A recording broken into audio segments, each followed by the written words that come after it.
নিঃস্বার্থ ভালোবাসা যদি পাওয়া যায় তো ফেসবুক থেকেই পাওয়া যায়। কারণ এটা হচ্ছে একদমই সত্য কথা।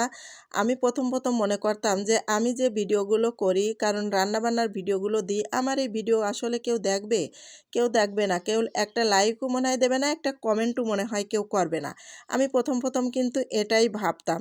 তা আল্লাহর রহমতে এখন দেখি যে আমার ভিডিওগুলো অনেকেই দেখতেছে, আমার প্রিয় ভাই বোনেরা। তারপরে লাইক দিচ্ছে, কমেন্ট করতেছে। আমি সেই কমেন্টের আবার রিপ্লাইগুলো দিচ্ছি। আমার কাছে খুবই ভালো লাগতেছে। আরে ভাই, ফেসবুকের থেকে টাকা পাওয়া যাচ্ছে না ঠিক আছে। এখন টাকা খুব কম।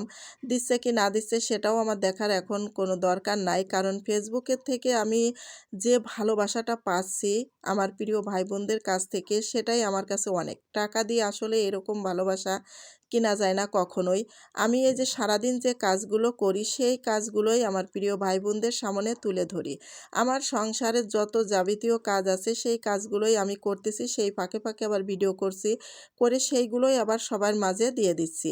আসলে ফেসবুকে যখনই আমি এই ভিডিওগুলো দেই, যখন আমার প্রিয় ভাই বোনেরা কমেন্ট করে, আমি সেই কমেন্টের রিপ্লাই দিতে গিয়ে আমার কাছে খুবই ভালো লাগে, মনটার ভিতরে একদম ফ্রেশ লাগে। কারণ আমি একসময় ছিলাম যে রান্নাবান্না করতাম, সংসারে কাজকাম করতাম, মনটা আমার একদমই গম্ভীর হয়ে থাকতো। আমি কারোর সাথে তেমন একটা কথা বলতেও পারতাম না। কারণ কথা বলতে গেলে মনে হতো যে কাকে কি বলবো, আবার কোন যাইতে কি ঝগড়া লাগবে, কি হবে না হবে, হিসাব করে কথা বলতে হতো। এই জন্যে আমি ফেসবুকে যখনই কাজ শুরু করছি, এই ভিডিওগুলো দেওয়া শুরু করছি, এদিকে আমি সময় দিচ্ছি। যে যাতে কারোর সাথে আমার কোনো কথা দ্বন্দ্বর দরকার নাই। চুপ থাকা সবচাইতে বেটার। তারপরে থেকে আমি যে ভিডিওগুলো দিচ্ছি আর ফেসবুক থেকে যে ভালোবাসাগুলো পাচ্ছি আর আমার মনটা যে এত ভালো লাগতেছে তা কোনো বলে আমি আসলে কাউকে বোঝাইতে পারবো না। কারণ এই ভালোবাসা টাকা দিয়ে কখনো কিনতে কেউ পারবে না। আমি মনে করি আমার নতুন যে প্রিয় ভাই বোনেরা আছে অনেকেই বলে যে আমরা ভয়েস দিতে গেলে বারবার কাটাকাটি করি। হ্যাঁ, একটা সময় আমারও এরকম সমস্যা হতো। ভয়েস দিতে গেলে মনে হতো যে আমি কিভাবে কথা বলবো, আমার কথাগুলো স্পষ্ট হচ্ছে কিনা, আমি ঠিকঠাক মতো কথা বলতে পারবো কিনা, আমার ভিডিওগুলো কেউ দেখবে কিনা, অনেক আমিও এরকম টেনশনে ছিলাম। কিন্তু এখন টেনশন করি না। তো আমার নতুন প্রিয় ভাই বোন যারা আছে তাদেরকে আমি বলি তোমরা একটু করে ভিডিও দেওয়ার তালে থাকো, ভয়েস দাও। আস্তে দেখো আজকে একটু দিবা, কালকে একটু দিবা, তারপরের দিন তোমার আস্তে ভালো হয়ে যাবে। তুমি ঠিকঠাক মতো ভয়েস দিতে পারবা।